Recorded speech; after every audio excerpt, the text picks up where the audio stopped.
9, 8. You're watching The Experience, Comic Culture and Sales. Streaming live daily to Facebook, YouTube, Twitch, and Twitter. 2, 1. Hey, everybody.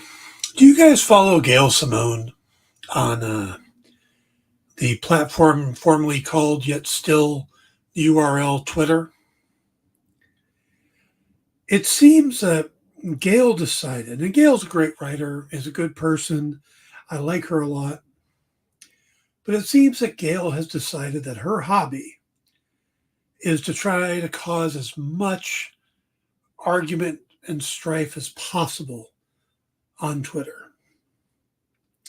Because she'll say things that are just outright inflammatory on purpose. She'll say stuff like, did the Beatles ever have a hit?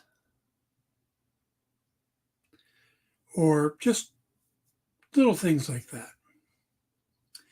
And she'll have little feuds with people, and you know she's just being feisty. You know she doesn't believe it, most of the things she says. By the way, hello to Triple B, to Jay, and to Ed.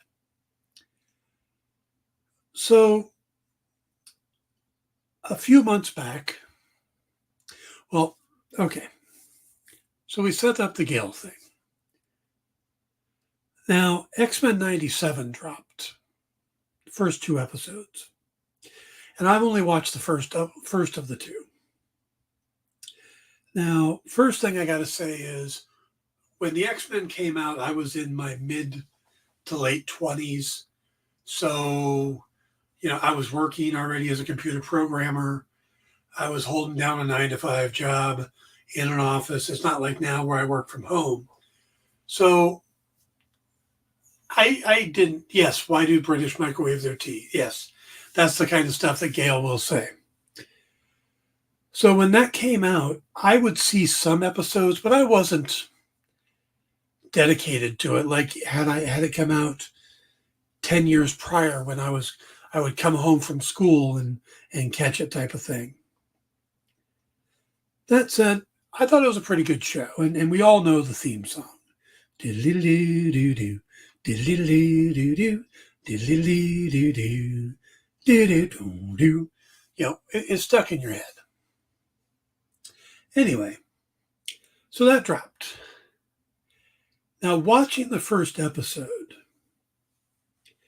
early on, I kind of got the feeling that the writers and people who work on the show, producers, whatever, were specifically calling Gail Simone out. And if you don't know why, it's probably because you don't follow Gail. Gail went on a rant a while back where she was adamant that Cyclops' optic blasts were heat rays, like Superman's heat vision. And it didn't matter who came on and tried to correct her. It's what she went with. It was a heat blast. Now, the optic blast in the comics is described as a concussive blast. There's actual force to it. She wasn't buying it. She just kept talking about how it was a heat blast. So then the first episode drops, and we see a couple different X-Men in action, Bishop and Storm and stuff like that. And then Cyclops comes in.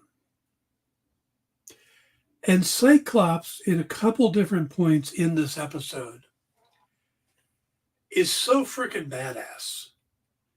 I mean, basically, they made up for the horrible way they ended him in the X-Men franchise.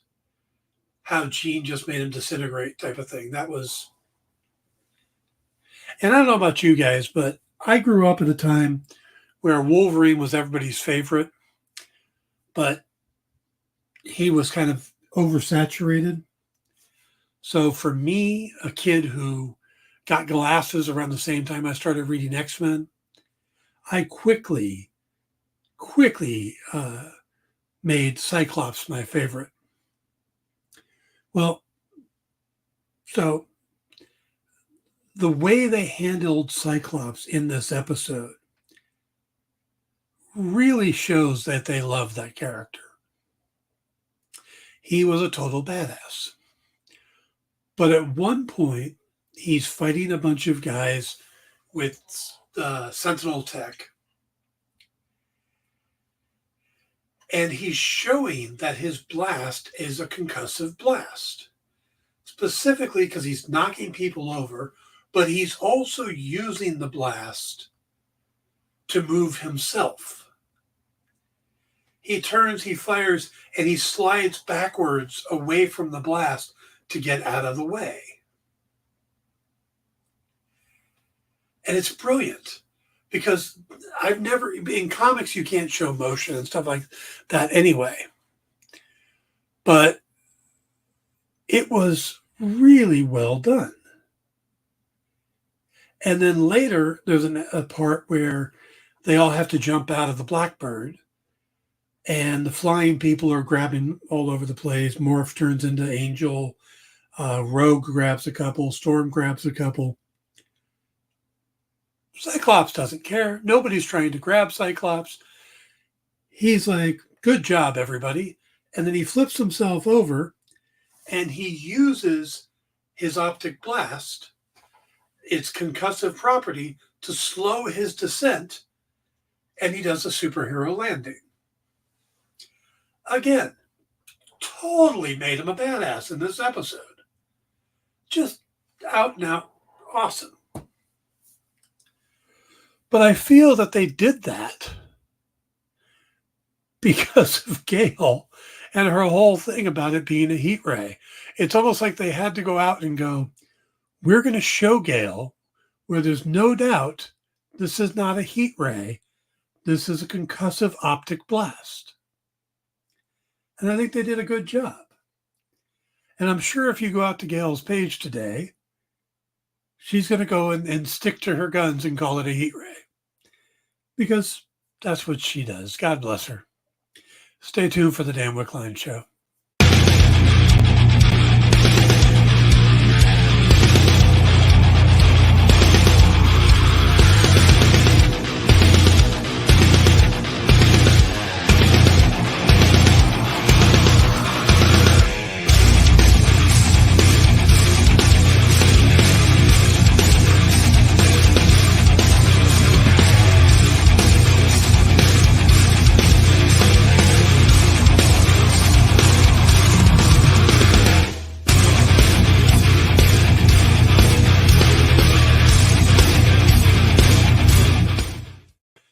Somewhere around here, I have a black visor for Cyclops. It's just thin, but I don't know what I did with it. I have to think about that. It's got to be somewhere, right? Hey, everybody. Welcome to the Dan Wickline Show. Hope you're doing well. I see, along with Jay, Triple B, and Ed, that Lorena and Kenneth have come in. Good to see you guys. I hope you will hit those like and subscribe buttons and all that stuff. I'll have to watch on mute.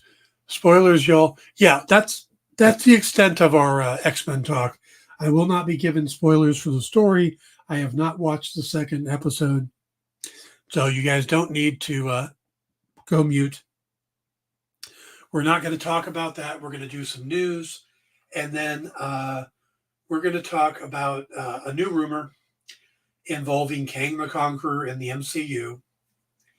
And we're going to address the question of whether or not Marvel should move on from Kang or stay with him for the rest of the multiverse saga.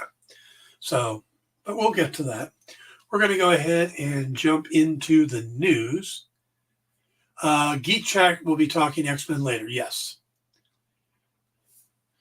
All right. So, but I will say that if you liked the X-Men from back then, the animated series, they did a great job. I was never that big a fan of it, so but I don't think it was ever meant for me. But it's a little melodramatic for me. But we'll see. And they look to be doing a lot of classic X-Men storylines. So, all right, let's get to the news. Got a few bits here, not a lot, but Netflix has set April 25th as the premiere date for the upcoming dark YA genre series Dead Boy Detectives, based on the comics of the same name by Neil Gaiman. And it's part of the Sandman universe.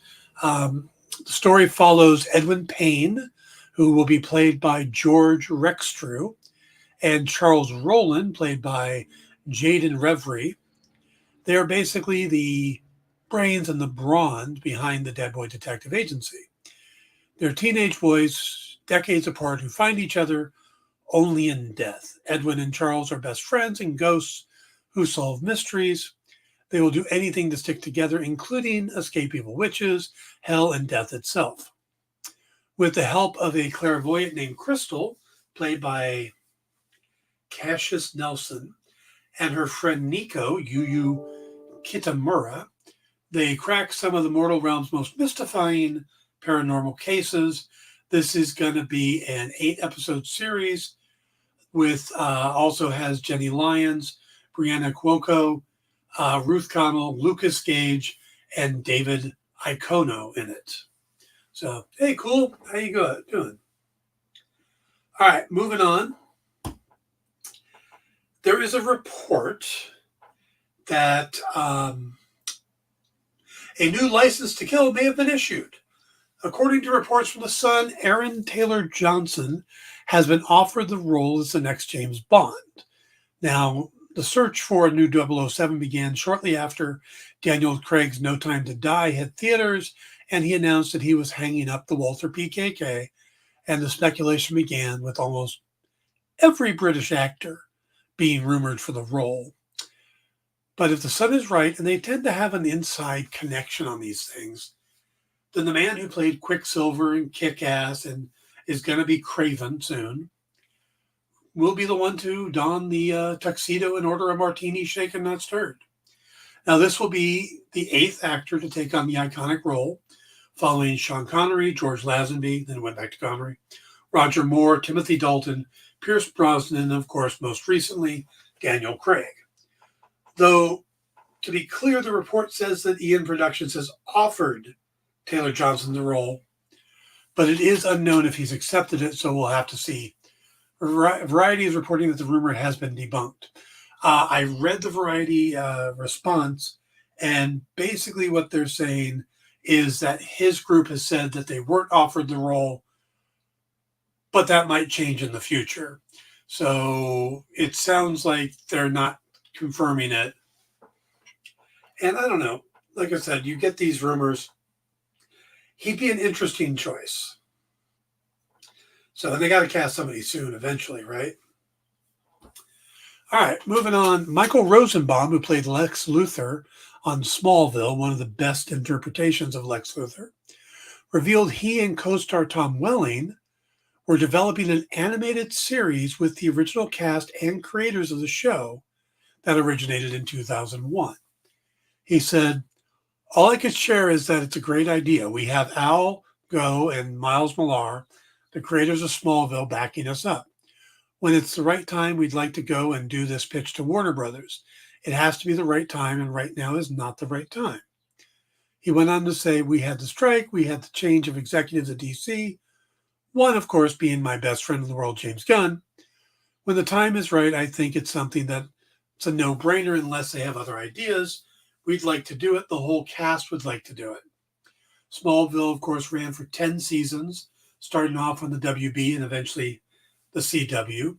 Lorena says, "Oh, cool, I love Smallville." Yeah, Smallville was awesome. I thought it was a really well-done series. I thought Michael Rosenbaum's Lex Luthor was probably one of the best portrayals of the Lex Luthor character. He really got it. And it would be interesting to see them finish things in an animated series. But again, it has to be approved by Warner Brothers. Do they want to have something else out there that's not tied in?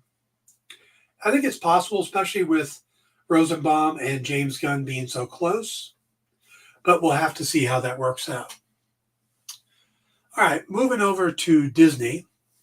And this is kind of an interesting one. Disney has announced that the future of their various studios will be announced this summer at the upcoming D23. So if you're going to San Diego Comic-Con thinking there's going to be this huge announcements for Star Wars and Marvel, you're going to have to wait until August 9th, 10th, and 11th, which they'll be doing D23. Now, one of the interesting things is they announced their new Disney Legends, and it's a whole bunch of people. It's John Williams, it's James Cameron, it's Harrison Ford, and down the line. And most of them you look at going, I don't think they did anything for Disney. They did stuff for Star Wars or Indiana Jones. And yes, Disney owns those now, but it seems kind of disingenuous to call them Disney Legends when they're Star Wars Legends or Marvel Legends or, stuff like that. But this one particular person that they're giving a Legends to seems like the last person that would want this to happen. And that, of course, is the late Steve Ditko. Steve very much was wanting to be outside the limelight. When he got older, he refused to do interviews. He refused to do interviews through most of his career. There are very few pictures of him. He just downplayed everything. So I think them turning him into a Disney legend would be the last thing that he would want. But that aside, the press release said that the major studios will be featured with their major reveals, first looks, and announcements. It was also stressed that Marvel Studios would have a big presence. This means we're likely going to get updates on the 2025 slate of films. World, Thunderbolt, Fantastic Four, series like Daredevil Born Again, Agatha, Wonder Man, Ironheart, and perhaps we'll get the new subtitle for Avengers 5 and fill in some of those to-be-decided dates that we saw for Phase 5 and Phase 6. So keep an eye out for that.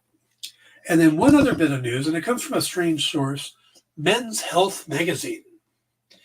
Brad Winderbaum, who is basically Marvel's TV version of Kevin Feige, he confirms that the Eyes of Wakanda, a new series that's being kind of helmed by Coogler, who did the Black Panther movies, is set in the MCU. He said, more than any other show, Eyes of Wakanda fits into our sacred timeline continuity. It's about Wakanda's history and mythology, and it's really cool. It feels like, okay, I'm getting an animated look into the MCU. Now, remember, this is where we're going to get multiple previous versions of Black Panther, but it's also supposed to be where we're going to get another version of Iron Fist. So, and he talks about a bunch of stuff that they have in the works. They're about to start doing voice recordings for the Spider-Man series. They're well underway on What If Season 3. There's Marvel Zombies in the works. So those animated things are still working. The other day, he confirmed that both Ironheart and Wonder Man are having edits done. I know Wonder Man started filming recently, so maybe they're already working on edits on the stuff they've shot. Ironheart shot a long time ago, but again, we don't know when that's going to come out. But it seems that Brad Winderbaum is out there saying all this stuff. He's even confirmed that the Netflix shows are canon, and he kind of gave an idea of why the announcement happened the way it did, in that they always considered those shows canon. They just didn't get a chance to do anything with them. So when Echo came out and people were like, well, is this tied into these? And he was like, of course they are. Those are canon. And people didn't realize that. He knew that they needed to make it clear so that when Echo came out is why suddenly all those shows popped up on the sacred timeline at the same time on Disney Plus. So, all right, that is the news. We'll take a quick break, and when we come back, we're going to talk about Kang the Conqueror. We'll be right back.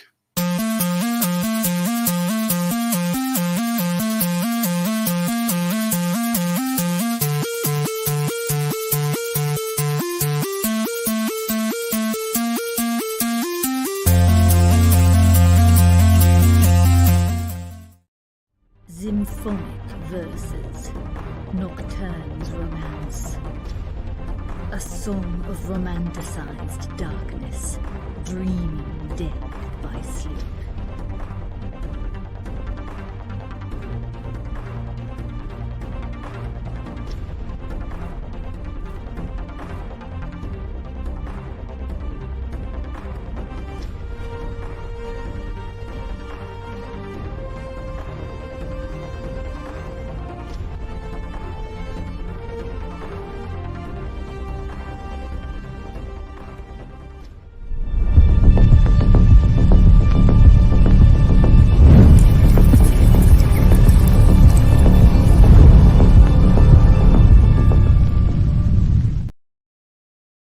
To be continued. 3 little words that hold the secret to the next great story. 3 words that will thrill you, confound you, give life to new possibilities. Every variation of To Be Continued is a promise of adventure, a promise of excitement, a promise of unseen wonders and unexplored worlds. A promise that every issue you read makes you a part of a never-ending journey. And behind every page, there will be an unopened door waiting for you. This story to be continued at your local comic book shop. Visit comicshoplocator.com today.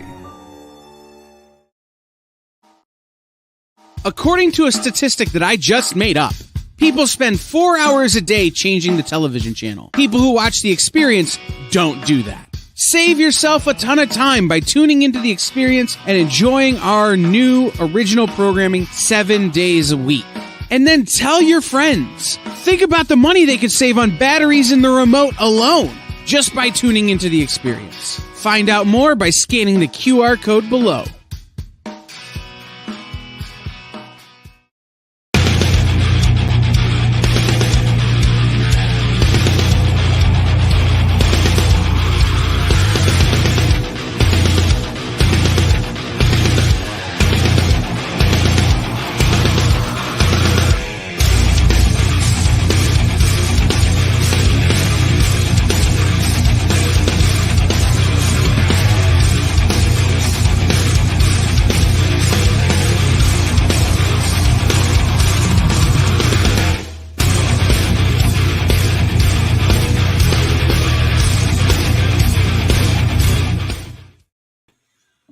So I was digging through a box the other day and came across this book. And I was a little surprised because I don't know where I got it from. I remember having the original game, but I don't remember getting the add-on. And it's in amazing condition. But you guys remember this? Marvel Superheroes Advanced Game Official Guidebook to Mutants Children of the Atom. Yep, it's intact. It's got the little add-in thing you rip out. It's got all the original artwork and stuff. It's pretty cool. I remember playing the game when I was like 10 or 11. I don't know what happened to it, but I don't remember where I got this or how it's still in such good condition. And I was curious. I went out to eBay to see what it was currently worth. And they're only going for about $25, $30. So I may have to track down the original set and put that together. But all right, so let's see what I'm missing in the chat. As apparently the only person on Earth who enjoyed Agents of S.H.I.E.L.D., I wonder if that's canon too. There has been some recent reports that Agents of S.H.I.E.L.D. will also be canon. One of the, again, this is rumors, but one of the execs over at Marvel was talking about Agents of S.H.I.E.L.D. So, and I watched all of them. I was a big fan of it. Clark Gregg, I think, is awesome. I liked Quake. I like most of the characters on there. I didn't like Once They Go to the Future, not the storyline, but the annoying kid or the annoying guy who is the grandson of Simmons. He was annoying. I could have done without him. But the rest of the characters I thought were great. I liked Graviton. I liked they used Absorbing Man. Yeah, I thought Agents of S.H.I.E.L.D. was cool. I also liked Agent Carter. So, all right. So let's talk about Kang the Conqueror, shall we? And I would love to hear what you guys think at any point. You want to jump in? I'll tell you what the rumor is, stuff like that. So there have been a lot of conflicting reports, of course, about what Marvel Studios plans to do about the Majors problem. That's right, I said Majors, as in Jonathan Majors, the actor that they liked so much, they built the entire phase around him, only to have him get into legal issues that led to them firing him. But that's only part of the problem. The other problem is that fans haven't necessarily taken to Kang the Conqueror in the same way that they did Thanos, which I find hilarious in a lot of ways, but we'll get to that. Since the decision to let Majors go, we've heard that Kevin Feige and crew have considered many things, from recasting to kicking Kang to the curb and moving on to another villain. And of course, the top villain named is Doctor Doom. Now, today we're going to talk about these rumors, the options that they have, and I think we can kind of guess what Kevin Feige might do based on his previous decisions, and even discuss whether or not Kang is worth the effort to keep him around. It just says Doom. It almost sounds like it needs to be in a Rammstein voice. Doom. Du hast nicht. Now, first, what we have to do is to start with the effort Marvel has put into the character so far. Now, Majors first appeared as a variant of Kang called He Who Remains, which is interesting because He Who Remains is a character from Marvel that's not actually a Kang variant. So they kind of pulled that character in, and it made sense. Now, he's kind of a cross between him in what they did in Loki. He's kind of a cross between He Who Remains and Immortus. Immortus being the oldest version of Kang and the most wise. Now, in the final episode of Loki season 1, that's where we met He Who Remains. And let's be honest, Jonathan Majors hit it out of the park. It was a great performance. He was a little bit crazy, a little bit scary, a little bit demented. Just, you weren't sure what you were getting with this guy. He was all over the place. And I thought it worked great. You know, and the reaction of the very odd character was very positive. So you think, okay, they're moving forward. Marvel starts building everything around him. Great. And then later on came Ant-Man and the Wasp: Quantumania. And if you listen online, you'd think everybody hated the movie. But if you look on Rotten Tomatoes, you'll see the critics hated it, only a 46%. But the audience score is actually an 82%, which is a pretty good score, which is higher than a lot of other Marvel movies. Now, here, Majors not only played Kang, but he appeared as other variants in the post-credit scenes with the Council of Kangs, and that included Immortus, Rama-Tut, Scarlet Centurion, and a bunch of other variations. Now, this movie got knocked for various reasons that include everything from the CGI to how some of it felt rushed. But the biggest knock against Kang and Majors' portrayal seemed to come from the fact that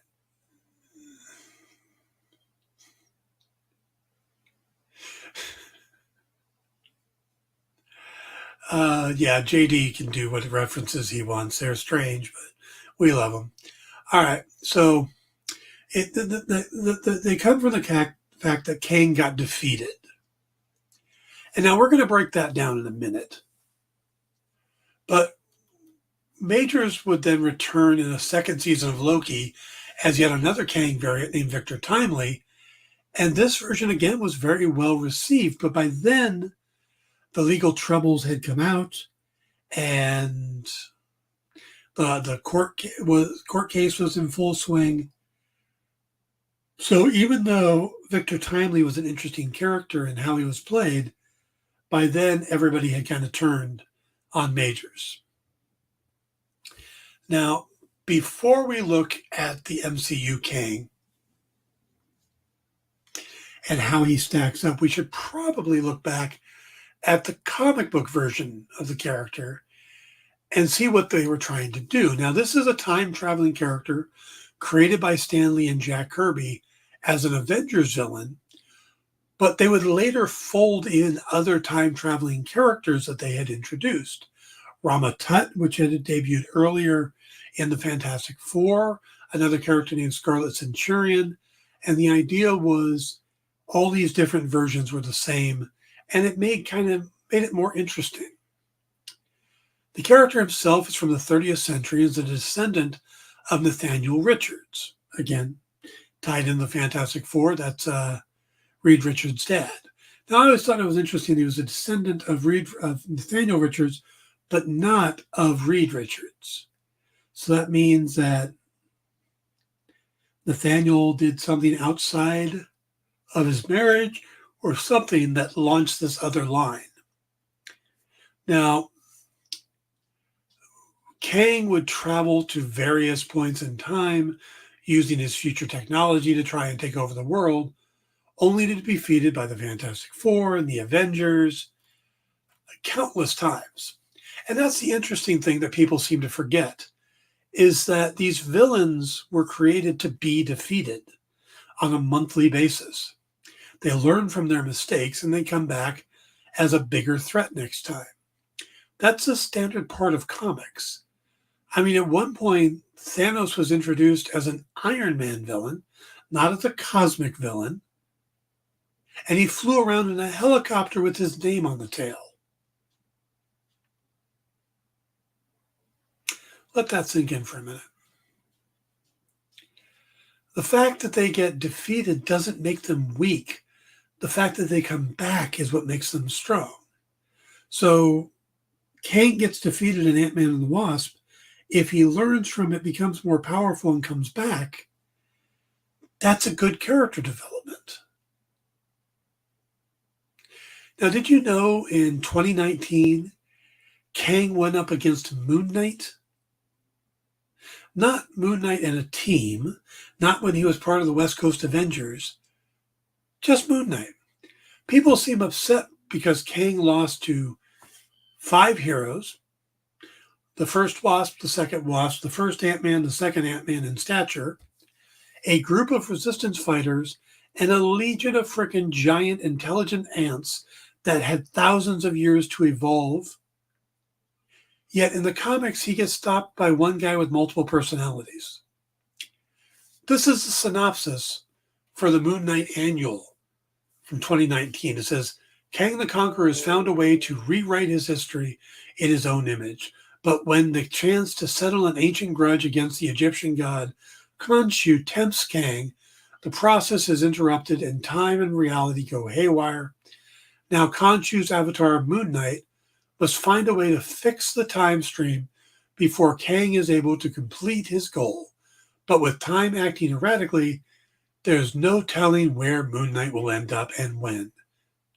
Now, this was a one-shot, not tied into a bigger story or series.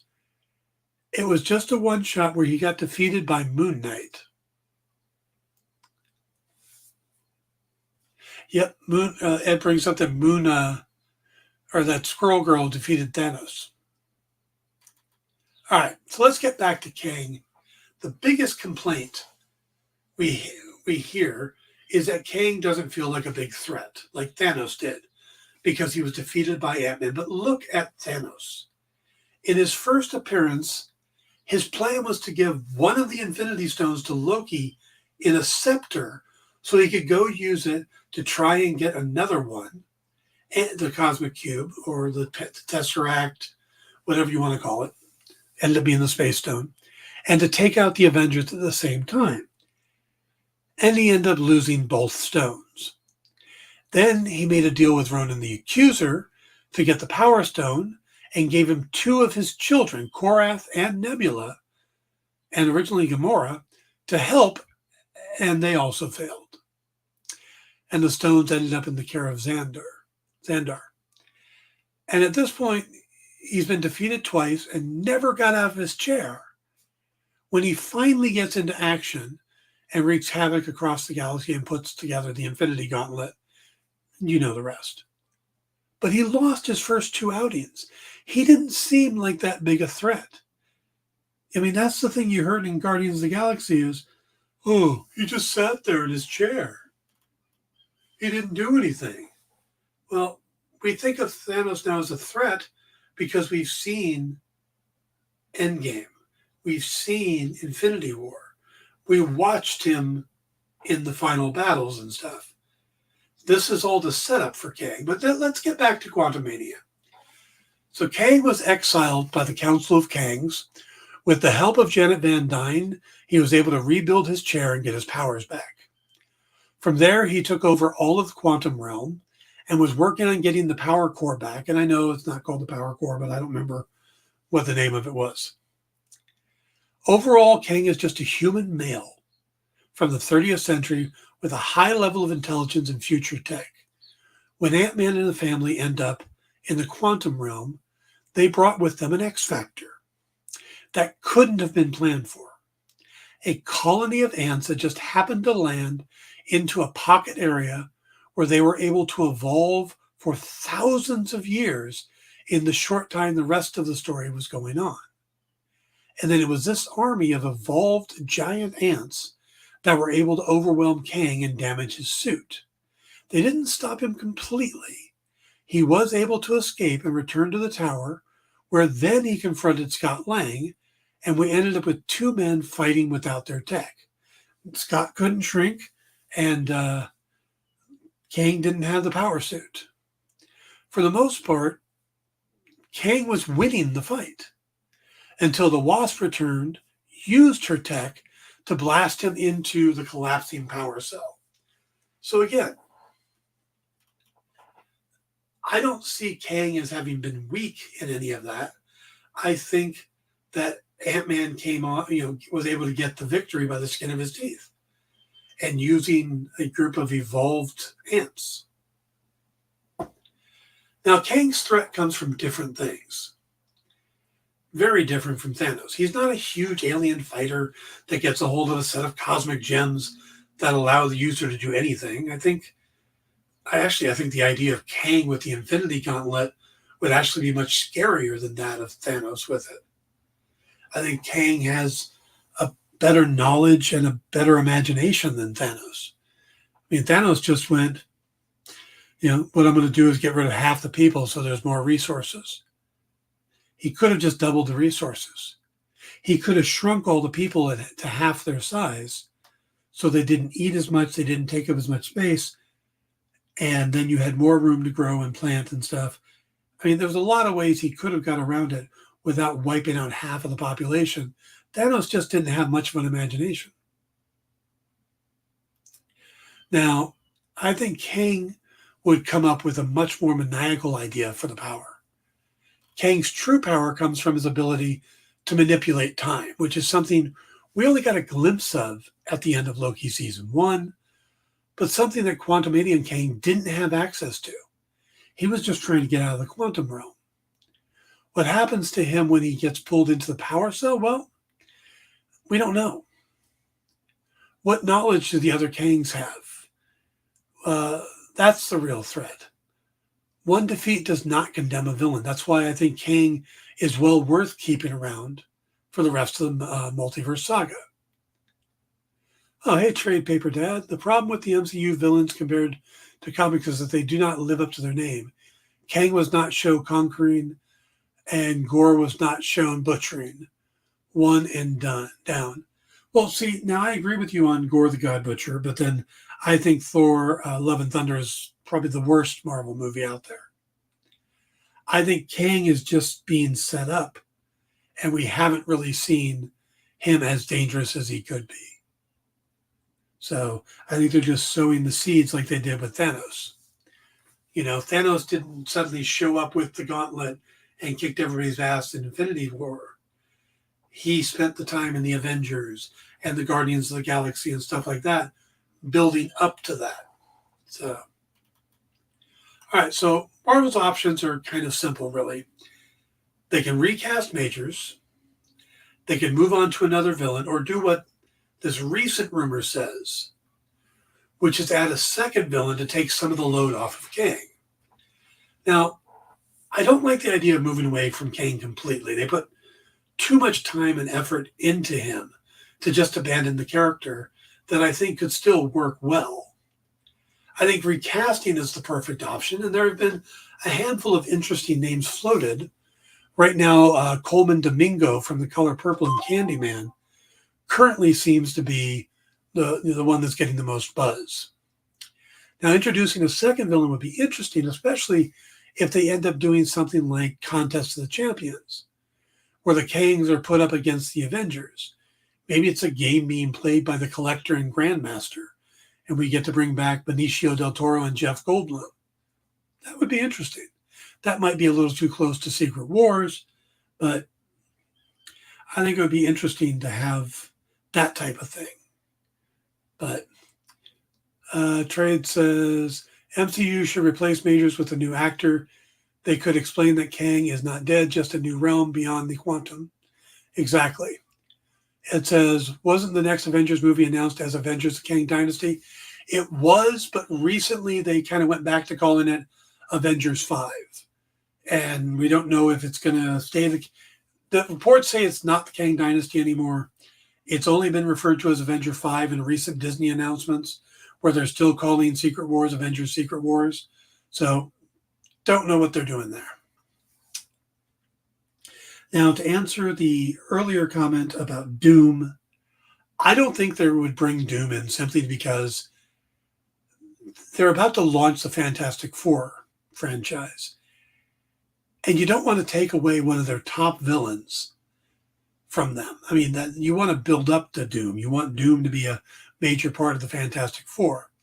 Plus, there are many other interesting villains in the Marvel Universe, both cosmic and mystic, that could be fun to add here, especially if it leads into Secret Wars. They could bring back a villain. You know, you could bring back Ultron, Thanos. Just down the line, there's a bunch of villains that they didn't. Hela. I mean, there's a lot of villains that they could bring back and spend more time with that they didn't get a chance to.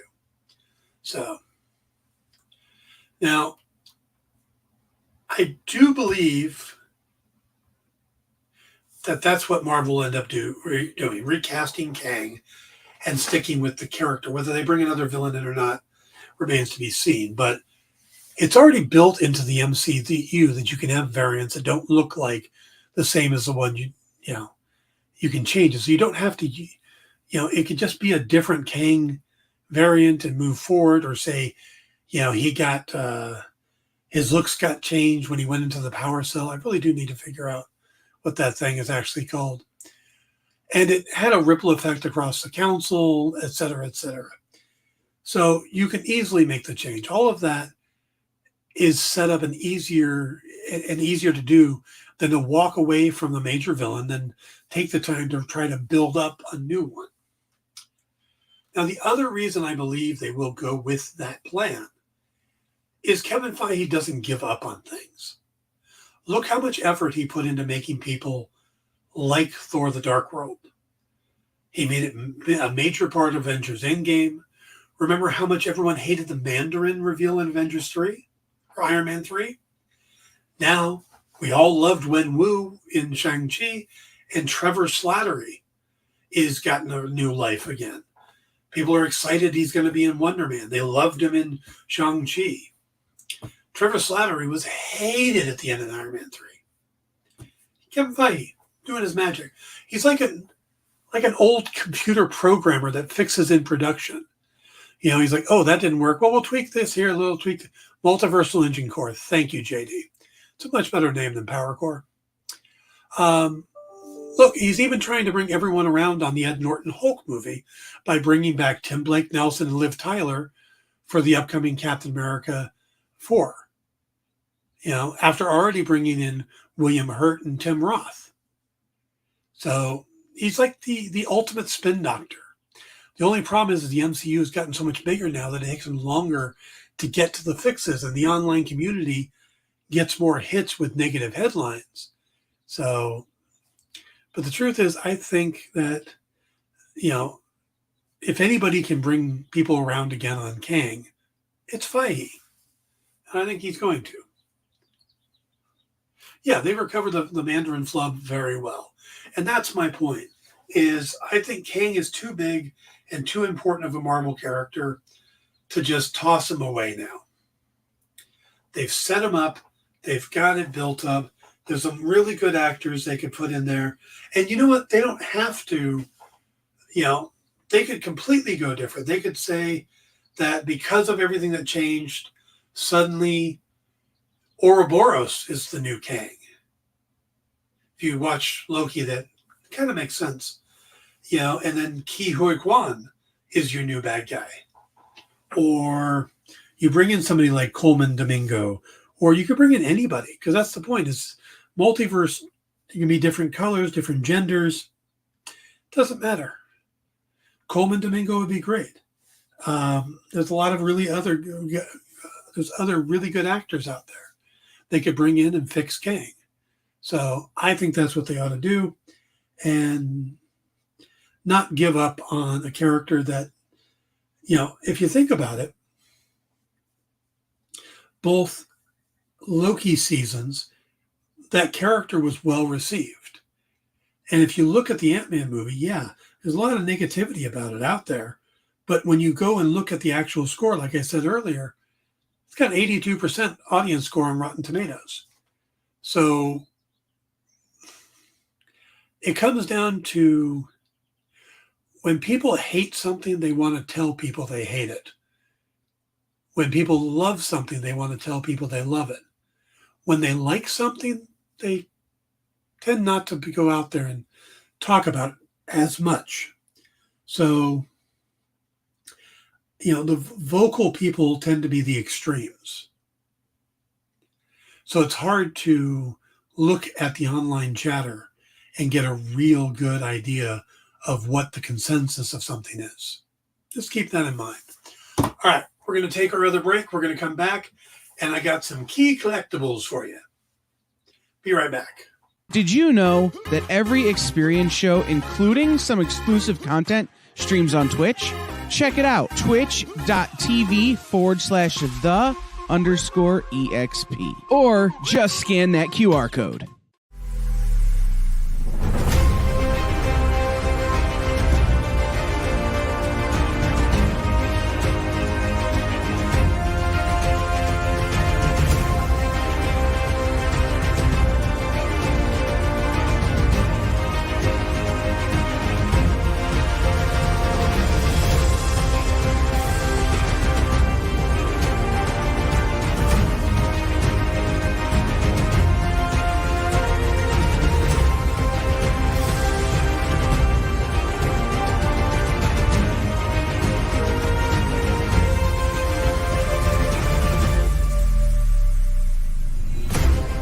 Ask your local comic shop to add Battle Quest comics to your pull list today.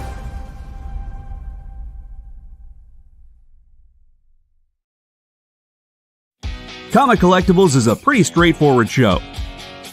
You got Rex here, he sells the comics, and you got Rocket Robbie, he knows about the comics. And finally, John, well, no one really knows what John does. I mean, don't get me wrong, he's a great guy, but he just keeps showing up. Come to think of it, I don't even really know how he gets in here. Anyway, awesome comics, rare books, rarer signatures, slabbed books, and amazing cover sketches by Ken Hazer and others.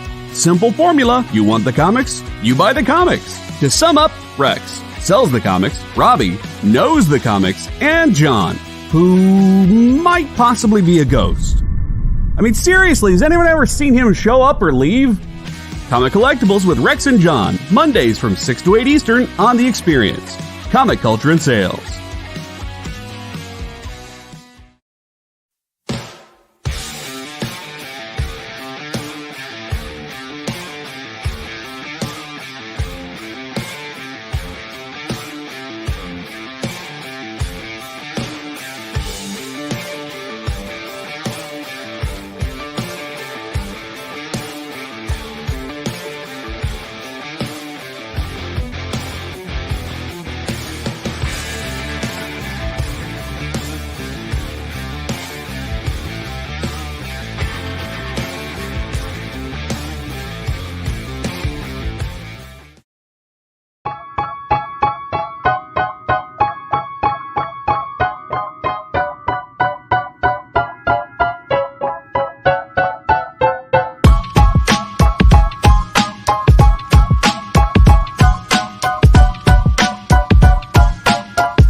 Hey everybody, welcome back. Remember to stick around today. We got a great lineup. We got Miss Jen with What's in the Box. Then we've got the Geek Chat, and they're going to be talking about the X-Men and a few other toys and stuff. And then tonight on SketchUp, we're going to have the live art show, which will be joined by Tony Fleece and Trish Forstner, who are the ones doing the book Feral and a few other things that I believe they do strays. They do gargoyle covers every month, and Trish also does covers for other Disney books. So you want to see all of that, and remember to hit the like and subscribe buttons. And don't forget, tomorrow night on Friday, Nick will be around with the original art show, and then Nancy and the crew from Comics Unlimited do Friday Night Live. We also have Jam City Comics on Saturday. That's one of the new shows. They also do Thursday mornings, though they weren't able to do this morning. And then on Sunday is Fat Jack's Comic Crypts. And then the week starts over again. So you definitely want to come around. By the way, Trade, I agree with you. I want to see the Ravonna-Kang relationship too. So let's see what happens with Kang and his future. Maybe we'll find out at D23 in August. All right, I went out and I looked to see who were the top 10 Marvel villains from the comics. And it's an interesting list. So that's what we're going to do. The first appearances of the top 10 villains from the Marvel Universe. They're not necessarily in the order because I saw them on multiple lists, but we're going to start with Kang, since that's who we were talking about. He appeared first in Avengers number 8 in 1964. This one goes for a high end of $2,300, mid of about $815, low end $230. So then, of course, Thanos, like I said, it's hilarious because he appeared in Iron Man number 55 from 1973. This goes for about $1,400 on the high end, $480 on the median, $135 on the low end. Then we've got another big Avengers villain from the movies as well, Ultron, Avengers number 55 from 1968. High end on this is $385. Median price is $120. Low end is number 35. Fantastic Four, of course, the first appearance of Doctor Doom in issue number 5. High end on this is $52,000. Median is $19,000. Low end is $5,500. Funny how many of these villains on the list were created by Stan Lee with either Jack Kirby or Steve Ditko. So, okay, moving on. Captain America Comics #1 was the first appearance of the Red Skull from 1941. This is the big one. This goes for $680,000. Another $160,000 for a median copy, $45,000 for a torn up copy that you barely can look at. All right, moving on. Now this was interesting. I didn't think Sabretooth would appear on the list, but he was on multiple top 10 lists. First appeared in Iron Fist #13 from 1977. This one is a really reasonable priced comic. The high end is only $20. The median is $8. Low end is $2. And you got Boomerang on the cover. That's how important they thought Sabretooth was going to be. They didn't even put him on the cover. Okay, moving on. Amazing Spider-Man #14, the first appearance of the Green Goblin. This is a high end of $8,000. Median is $2,000. Low end is $800. Coming from Disney legend Steve Ditko. And then Disney legend Stan Lee and Jack Kirby return with Fantastic Four #49 from 1966. First appearance of Galactus. High end on this is $4,000. Median's $1,200. Low end is $400. Doc Ock was another one that made the list. I didn't know if he would be on this list or not. Amazing Spider-Man #3. He did debut before Green Goblin. This is from 1963. I think he also debuted before Doctor Doom. So lots of doctors in the Marvel Universe. First appearance of him. High end on this is $12,000. Median is $4,000. Low end is $1,200. And of course, we have Magneto, who played a big part in the X-Men '97 series. Uncanny X-Men #1 from 1963. First appearance of Magneto. $85,000. Median is $14,000. Low end $6,200. I think that's our whole list. Yep. You would think Green Goblin would be worth more. You would think so, but nope. So any villains that I missed, any villains that you think, drop me a line. Let me know which villains you think Marvel should bring in to team with Kang. Should they stick with Kang? I still think they should just stick with Kang. Let it play out. They had a plan. Stick to the plan. As Captain Cold says, make a plan. Execute the plan. Expect the plan to go off the rails. Throw away the plan. Just stick with the damn plan. So, thank you, Ed. He said, have a great weekend. Have a great weekend, all of you. I will see you next week. Sunday night, I will be joined by Jim Beard on Pop Go the Writers. You can see that on my Facebook page or replayed here during next week.